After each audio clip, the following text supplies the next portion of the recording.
Today I have my 1993 Suzuki Carry DC51B heavy dump truck on my lift, and we're gonna figure out what it needs for maintenance underneath, and we'll take a quick look underneath too to see the condition of this truck. All right, starting here with the steering box. That looks okay. I'm gonna jiggle the stuff to see if it needs a tie rod or anything. Nope. Nope, that's solid, that's good. That's good. That's good too. What's real nice is also this steering knuckle is not all broken. Some of these are loose, and that's probably why you get like death wobble, because this is connecting both of your wheels. So when you're going fast, if this is loosey-goosey, it's gonna be like and you're gonna go Currently sharing a space with my Cara, and it's funny how with the door panel removed, that wheel can go into like that door inner well. So we're looking underneath the engine now. There's a bunch of oil. It's oil all over the place. Let's see. So confirming that the valve cover gasket is definitely leaking here, because it's definitely dripping onto the exhaust on this side. I don't know if you can see that from here. There it is. It's really oily. But everything else looks pretty clean. I bet if I replace that, we will be all fine and dandy. Taking another look up here. This does not look fun to work on. So if this isn't your first time here and you've seen my other stuff, I have a Suzuki Carry. That's a DC51T. It had the same F6A motor that's now resting over there on the floor, but that one was mounted in a different position. Right here you can see there are mounting holes here. You can see where the cross member is currently there. On my truck, they were here. That shifts the entire motor back like, probably 8-9 inches or so. Therefore, none of the engine sits under the cab. However, with this one, even though it's a two-wheel drive, this also sits under the cab, and it is not great. I'm pretty sure this has a cat in it, because this is the cat overtemp probe. I'm familiar with that from this that I had to delete, but everything else under here is very good. This is not a rusty truck, and that is very good to know. While I'm under here, I should also check a few things. I'm checking for play in the U-joints and stuff. But that looks pretty good. To plan out what I'm gonna do, considering how everything's mostly inaccessible there, I have a good reference. Right here, there's 1 bolt, 2 bolt, 3 bolt, 4 bolts. This valve cover should come off. I need to disconnect these hoses up top and take the spark plugs out, I believe. These are actually new. I should probably keep these. I don't need to take the spark plugs out. I just need to take the coil out. It looks like I need to remove this cover, this little shield that they have here. Luckily, this doesn't make it seem too sketchy where it's gonna fall over backwards, because now there's a whole bunch of weight behind the axle. I mean, is it technically behind the axle? Kinda, it's kinda right above it. Gotta put the safety prop up. Bring that weight back onto the prop rod. Let's start by removing this panel. There are 4 10mm bolts here. Take this sheet metal out. I'm just gonna put it back here. Now you have further access to this. Oh, interesting. So this doesn't actually come out because it's welded to the frame here. Now I do want to say again, because you're gonna be spending a lot of time hanging out like right here, this guillotine that's behind you guys can just come down at any time if you're just resting it on the hydraulic, because you don't know when this piston wants to give out and just murder you. That is why I need to tell you the safety rod, the prop rod, the lock, whatever you want to call that, that thing is very important to have. I understand when I do stuff here, it's kind of loosey-goosey, and safety is never really #1, maybe not even #2 priority. But this spooks me, so this is definitely a time where safety is #1 priority, and the prop rod needs to be in place. Now that I've opened everything up, it's not that bad. You can access the stuff on this side, and then because of how thin the cab actually is, you can access the other stuff right there. It's not as convenient as the motor that's mounted over here in the 2-wheel drive models. This is a 2-wheel drive model. I don't know why it's like this, but anyways, it's not as convenient as everything being right here, but this is manageable. All right, first off, I'm gonna take this hose clamp, move that hose.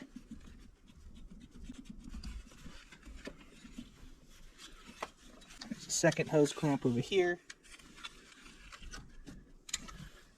All right. Why did that just spark? Over here there's a screw that holds the bracket for your ignition wires. And that's gone. Okay, that is out. These cables are marked, but they're also by length. You should be able to take them out.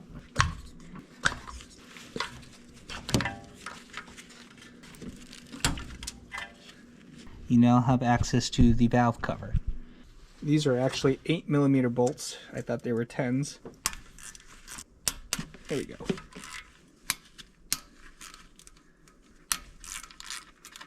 Remember, this bottom one has a ground wire, ground strap that was attached to it. This one is all oily. I'm going to clean it up. I just noticed that this valve cover actually has the oil cap right here, and it doesn't have that oil fill neck that my carry had that goes up into the driver's seat. You can see this valve cover was not open for the oil cap here. And this, well, the thing's not there, but there was a oil filled neck that came out of the sump over here. And now I'm going to pull on this and expect it to come off. It's probably kind of stuck on there. There we go. It just comes right out. The cover came right off. It's a little gunky in there. Let's see if I can clean some of it out, but I'm just going to replace the valve cover. This engine ran okay. I'm just going to leave it as is. I don't want to mess with it. I have this new gasket here. That one is well squashed onto there. You can see how thin it is. I like having this metal tray. I mean, it's very convenient to like kind of work on stuff on here. So I'm going to peel the old gasket off. Oh, it's so hard and stiff. Yeah, that's what she said. All right, so take this out. Yeah, this looks like the same gasket I got. Put that there. I'm gonna clean this off. Yeah, sounds like a good idea.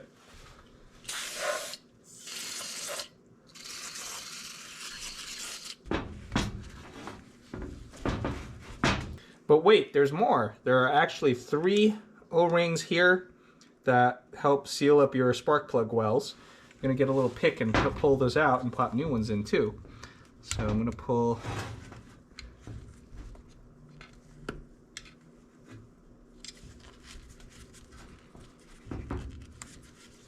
Yeah, here we go.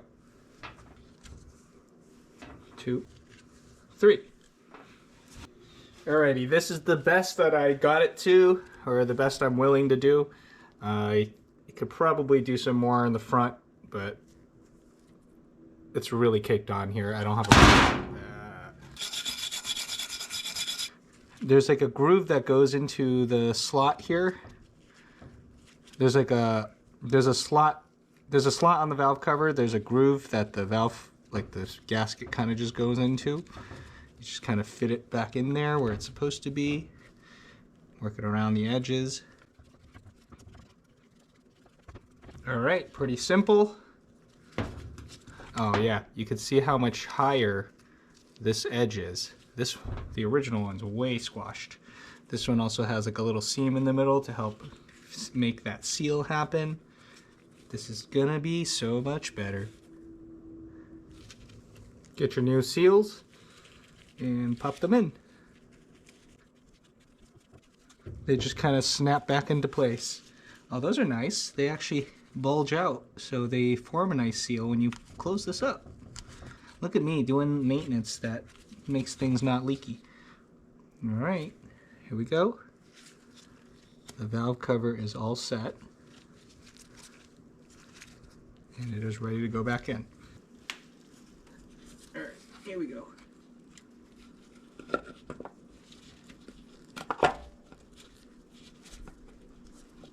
Those seals on the spark plugs are really tight now. I actually have to put some effort into pushing it over.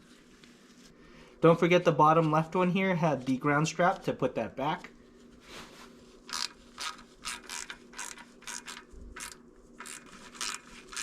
I might as well check my spark plugs while I'm in here.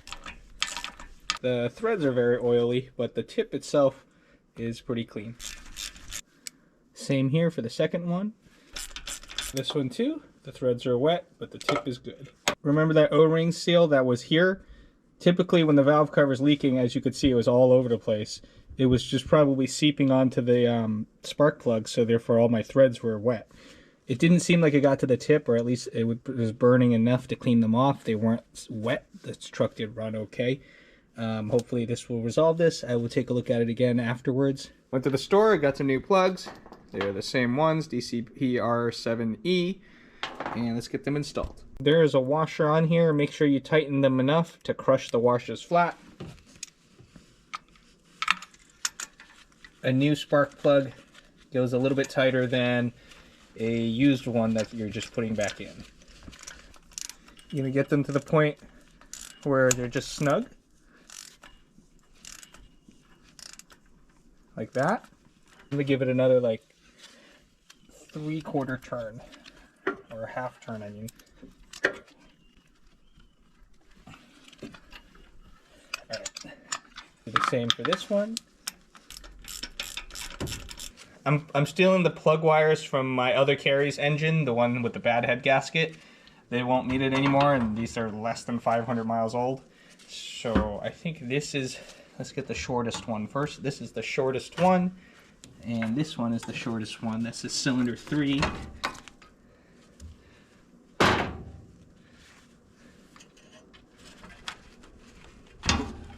This one right here is cylinder 2. This is the longest one. This is cylinder 1.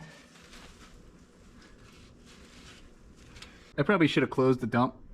I'm only a little bit spooked right now. So let's get under here, dump that sweet juicy oil out. Yeah, this oil pan is definitely different. It doesn't have that oil fill in the side of it. That's cool. I think it's easier to get at the oil filter in the 4-wheel drive mounting position than the 2. I don't remember. I haven't done it in a while. Get your 17mm wrench.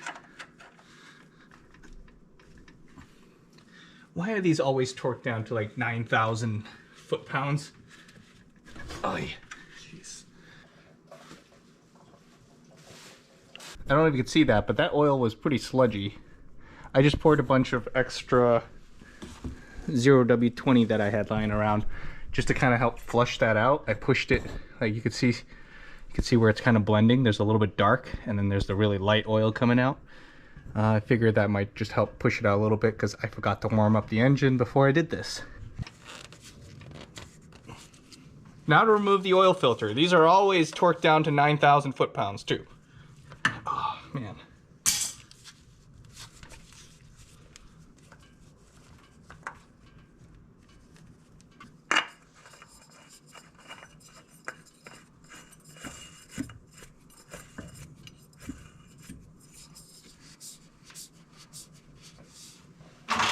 Got the new filter on, it's hand tight, not 9,000 foot-pounds. I'm using 5W30 to fill it up. I believe it's 3.1 liters, but I'll double check it with a dipstick when I finish. Back to not safety number 1 here. Standing on this stuff sketchily. I started up the engine to take a look. Oh, I forgot that hose. I gotta put that hose back on. Anyways, seems to be working okay. I'm also going to change the transmission fluid while I'm under here. I've covered this before. You need a 3/8 ratchet. I use like an extension like this. It fits into that hole and you can just turn it. Make sure you can open the fill side first before you drain everything else, because if that's stuck and you drain everything out, you're kind of stuck there. I'm going to put 1.1 liters of 7590 in there.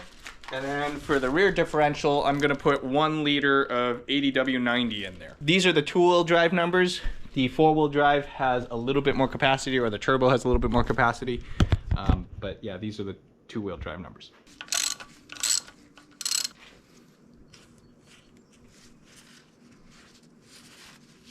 You know what? This looks very clean and very fresh. I'm gonna put this back. I don't need to change this. The rear differential is the same way. I'm gonna open this up and inspect. Let's see if this is good, like the front transmission. Oh, this is tight. This is so tight. And this is why you don't take this off if you can't get that off. Oh man, there we go. All right.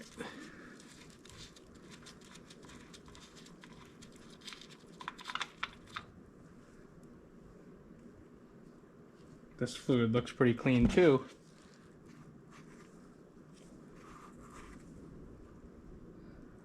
Yep, that's pretty clean. I'm just gonna put this back, pretend I never touched this. All right, let's inspect the timing belt. It's hard to show you in this truck because of how it's set up. My other truck was better. I already made a video on this, so I'm just gonna gloss over this. You're gonna have to remove the dipstick first. I probably should have done this with the oil out, but oh well. So it's this middle nut here. This holds the bracket that holds the dipstick.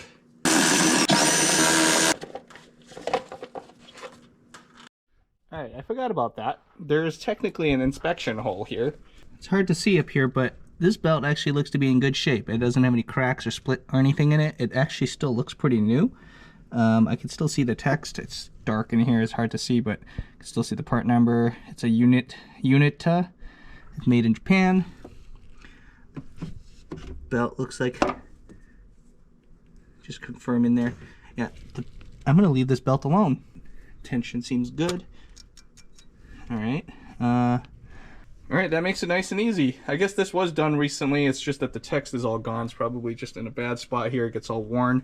Probably wrote it in like pencil or something. I don't even know. But it seems like the transmission and the differential was recently serviced too. That alternator belt looks new. It's a Bando belt. And so it makes sense that somebody went through this at some point. Looking in here, I don't see any leaking from the cam seals or anything. It's pretty dry in there. That water pump though looks like it's also probably replaced because it's a different color than the rest of the stuff. It doesn't have the same amount of grime on it. All right, looks good to me here. Moving on. I think this is all set for now. All right, now that this is all done, this is getting evicted back outside. It's raining outside. I need to get my car back inside. All right. Seems to drive okay. Uh-oh.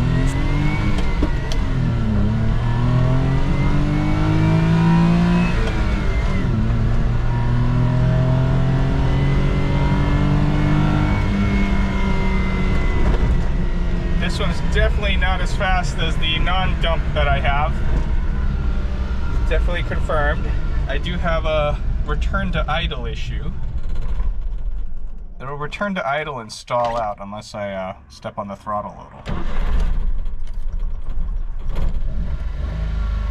Guess I should check the carb. Or I should check the fuel. I guess I should check the fuel pressure or the fuel pump and the fuel filter and maybe the carb too. All right, that's for next time. Subscribe, like, comment. I'll see you guys next time. But it doesn't always do it. It returned to idle pretty good. Once it's at operating temperature, it returns to idle pretty good. So I'm gonna check some of that cold air idling, whatever stuff. Yeah.